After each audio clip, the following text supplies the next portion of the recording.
Visa কড়াকড়ির কারণে কলকাতায় চিকিৎসা করতে যাওয়া বাংলাদেশি রোগীর সংখ্যা ক্রমশ কমছে। বাংলাদেশের সংখ্যালঘুদের উপর হামলার ভুয়া দাবি তুলে কলকাতার হিন্দুত্ববাদী সংগঠনগুলো হাসপাতালে বাংলাদেশিদের চিকিৎসা না দেওয়ার দাবি জানিয়েছিল, কিন্তু এখন বাংলাদেশি রোগী অনেক কমে গেছে। নতুন করে খুব কম রোগীই যাচ্ছে চিকিৎসা নিতে, ফলে কলকাতার বেসরকারি হাসপাতালগুলোর ব্যবসা মার খাচ্ছে। শুধু তাই নয়, এর ফলে আশেপাশের হোটেল ব্যবসাতেও দেখা দিয়েছে মন্দা। হাসপাতালের ব্যবসা মার খাওয়ায় কর্মী ছাঁটাই শুরু হয়েছে ডিসান, রুবি, নারায়ণা, ফোর্টিস, মেডিকা, পিয়ারলেসের মতো বড় বড় বেসরকারি প্রতিষ্ঠানে।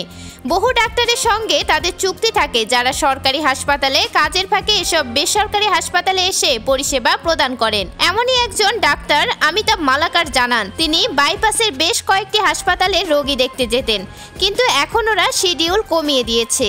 আগে 4 ঘন্টা শিডিউল থাকলেও এখন সেটা 1 ঘন্টার।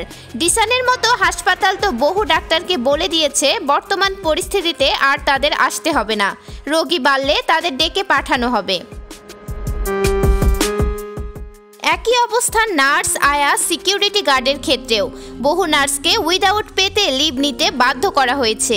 নাম প্রকাশে অনিচ্ছুক একজন নার্স জানালেন, আমি পিয়ারলেস হাসপাতালে গত 10 বছর ধরে কাজ করছি, এমন অবস্থা আগে দেখিনি।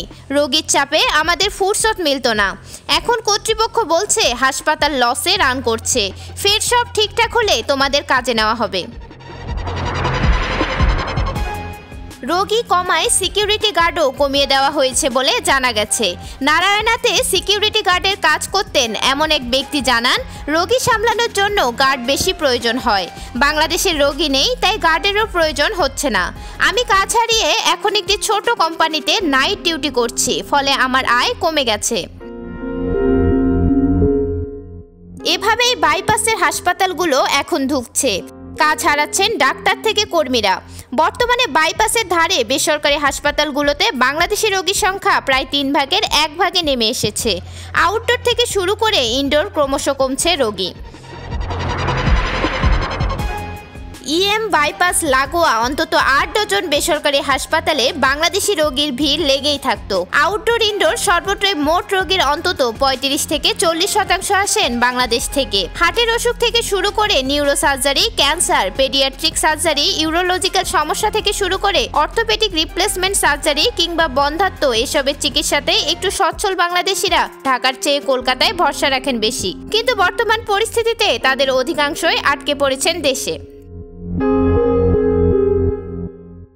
কেউ মালয়েশিয়া, সিঙ্গাপুর, থাইল্যান্ডেও যাচ্ছেন, ফলে কলকাতার প্রতিটি বেসরকারি হাসপাতালেরই গড়ে সাপ্তাহিক 12 থেকে 21 লাখ টাকার ব্যবসা কম হচ্ছে বলে খবর কর্পোরেট সূত্রে। এর ফলে আশপাশের ছোট খাবার হোটেলগুলো বন্ধ হয়ে যাচ্ছে। চা বিক্রেতা থেকে শুরু করে মাছ ভাত বিক্রেতা সবার উপরই কোপ পড়েছে এর। অনেকেই খাবার হোটেল তুলে দিয়ে সেখানে অন্য কিছু করার চিন্তা ভাবনা করছেন, তবে আশায় আছেন পরিস্থিতি স্বাভাবিক হচ্ছে। ফের যদি রোগী বাড়তে থাকে তবে তাদের ব্যবসাও ফের ঘুরে দাঁড়াবে। মিরাতুন জান্নাত, বিজনেস বাংলাদেশ নিউজ ডেস্ক।